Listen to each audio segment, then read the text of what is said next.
I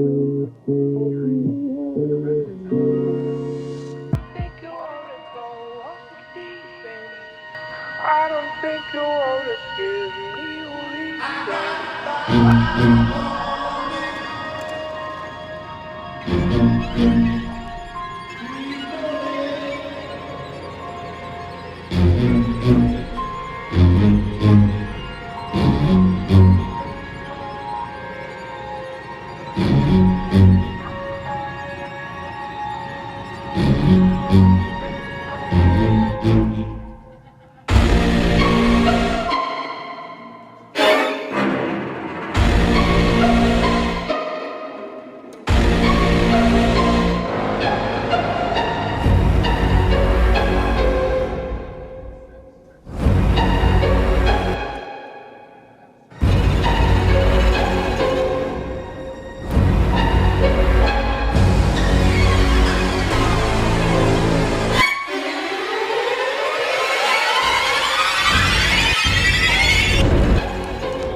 Actors after BAFTAs be more straight. I mean down the barrel. BAFTAs is an annual British award show for professional and well-acclaimed actors. He says, "I've seen professional actors act better than me." He says, "I've seen professional gay actors act straight better than me." He's comparing himself to actors because they're able to manipulate what you're seeing to make you believe what's on the screen is real. This is him saying to the world, "I'm acting. This is a jab at the people who aren't listening and still can't notice he's not straight." And it's almost a gloat for himself as well, sort of patting himself on the back for being able to fool everyone with such ease and lack of effort. This is very blatant, and I'm sure he thought the masses would easily catch this line, which they didn't. He then completes this phrase to say, "down the barrel," which could mean one of two things, or even two of two things, knowing how clever Zayn is. Down the barrel could be referring to the idiom of staring down the barrel of a gun, meaning you are metaphorically staring into the dangerous port of a gun. That feeling you feel if a gun was in your face, you're being forced to make a quick and pivotally important decision, a decision that will change your life no matter what. This will connect his decision to continue acting straight or to come out. Two big choices. One takes courage and the other is reserved with regret. The second thing it could be referring to is a few drama movies that highlights behaviors and emotions he may know. This would mean he's referring to his life as a drama. In 2019, a film called Down the Barrel showed the aftermath of burdening, regretful feelings. In 2007, a movie called Down the Barrel showed an extreme emotional range to anticipation and freedom. And in 2003, a movie called Down the Barrel showed an aspiring actor fell toward her dreams of acting pitifully and turns toward the most opposite radical. This could be connected to him acting to the world, but at the same time expecting the act to fail tremendously at some point. I hear him sing, it's the same carol. They're trying to sprint in a long run, more Farah. For these next two slides, I could not conclude definitely if they were in the past tense of what he already dealt with, or if they were in the present/future tense of how he is describing the feedback that he anticipates. But for the sake of it being my own opinion specifically, I'm going to describe them both and let you guys decide in the comments. This is the past tense version for this section. A YouTuber called Supernova let me know that Zayn came from a religious Muslim family, and it's safe to say being gay is chiefly forbidden to all religions. I think even though he seems to be Christian now, this led us to believe that whether his family knew about Zarry or not, Zayn was very aware of the type of feedback he'd receive. That uncomfortability leaves a lasting impression of pressure on a child from a parent. So as he reminisced the disapproval of Zarry he used to get, The same Carol would be that religious family disapproval mixed with 1D management's disapproval to create the same old things that he used to hear, things that he could never forget, the things that steered him away from following his heart in the first place. They tried to tell him it's just a phase. It's something that would die out quickly, that feelings are only exaggerated when you're spending isolated and extended time with a person, and once they separate, he'd be free of this feeling. That's the sprint, the quick explanation. The pace for Zarry just won't last. Why ruin your straight man reputation over stickless teenage relationships with half-lives?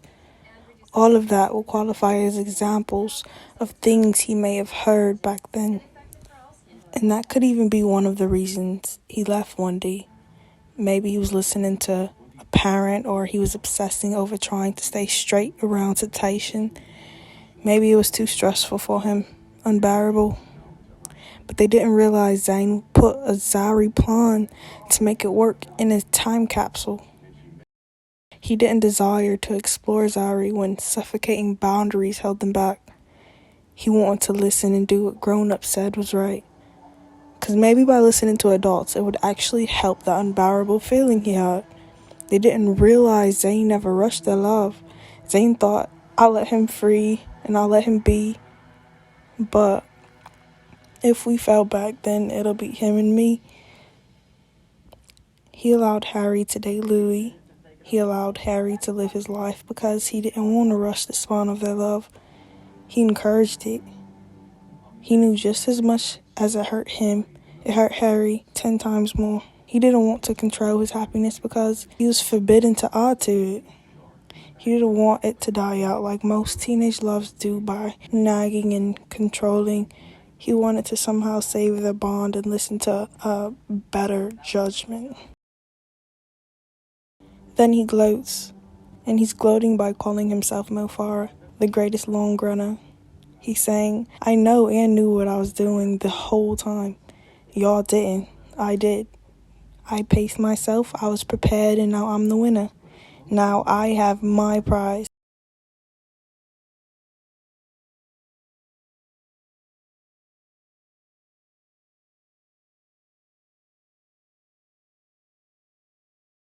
This is the future tense version.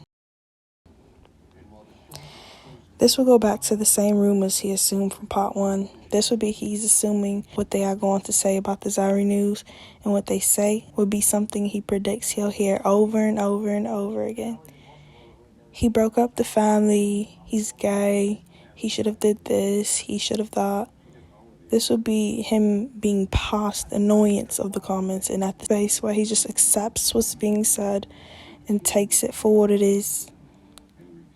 Knowing his space in life and knowing that people are going to talk regardless, it would be then listeners sprinting to assumptions or sprinting to be the first person to respond in this cancel culture we live in today.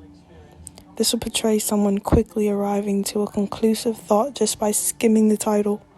In the long run would mean there's a full story and explanation for everything that has happened. He's the character of the story, and every choice he made had an important lesson to it that led him to where he stands. Once you understand the full story, you understand the hard choices. They're trying to fix when it's long gone, don't bother. There's no other, the thought shudders through most lovers. I wanna bed you but still sleep is death's cousin. For the past tense version of this slide, he'd be saying, they are trying to fix me. They are trying everything they can do to make sure I realize I'm not actually gay. They're trying to help me live a straight traditional life, but that's dead. I am who I am. It's a waste of time to try to change me because there's no one that compares to Harry. He's the love of my life. He's beyond love in my eyes and not someone I imagine I can stay away from. I love him, and that thought is heartbreaking for y'all. To my family, you want a traditional boy. You don't want an embarrassment. And to management, you want us to love females and be ladies' men so bad. And the thought that we can never is unsettling for your income. Because if our fans who love us thought we were gay, they wouldn't support us. But most of them still would. Most of them would still love us no matter what. But unfortunately, fans aren't in my daily life. Their opinions aren't in my daily life. So I want to put these thoughts to bed. I want to put these love for Harry thoughts to bed for now. These thoughts I have that everyone hates, I want to pause them for now in hopes I'm able to awaken them when I'm ready, if I am ever ready. But I don't know when that will be. Am I putting something away for so long I can't expect it to still wake up on my own time? I'm nervous that maybe I'll wait too long and they won't be there when I'm ready. Or I'll be relieved that the time I waited has eliminated these feelings that made me receive so much disapproval. The future tense of this slide would be saying, I came out and I assume people will try to fix me. Say I don't know what I'm doing. Say I'm the next celebrity that's lost his mind. They think that my life is some kind of joke. Just don't even bother. This thought is horrible to me. Harry accepts it, but this shudders me. I've started a life. I was never open from day one the way Harry was. I know there's people out there that will love us and support my decision, but the ones that don't, I just want to disconnect from them. I just want to disconnect them from my reality, silence your opinions to death, quiet them enough to where they don't exist to me. So 2 weeks is now 4 dozen. Years that pass by, can't press no rewind, just watch my life by and lock the right ties. This last slide is actually the biggest reason I felt compelled to start making these videos. This made me think that the reveal was coming soon, either the announcement of the infatuation or just the silent beginning of it. It almost made me think that he was saying, we waited all this time, so if I do this in 2 weeks, that's not too far, right? This could even just mean the arrival of his album was in 2 weeks, though, as if he wrote this intro song last and put it first. As if he wrote this song 2 weeks before his album was released, as a way to prepare the listener that I'm about to announce Zarry to the world with the rest of the tracks that follow. Then finishes it off by saying it's the pass back. The ball is in my court, waiting for me to choose a side to throw it. And whatever decision he makes, he is adamant on not regretting it, nor his past that led him to where he is now. And to you listeners, audience, family, management, whomever, sit back and watch me live my own life and make my own decisions the right way this time. The way I want. Nobody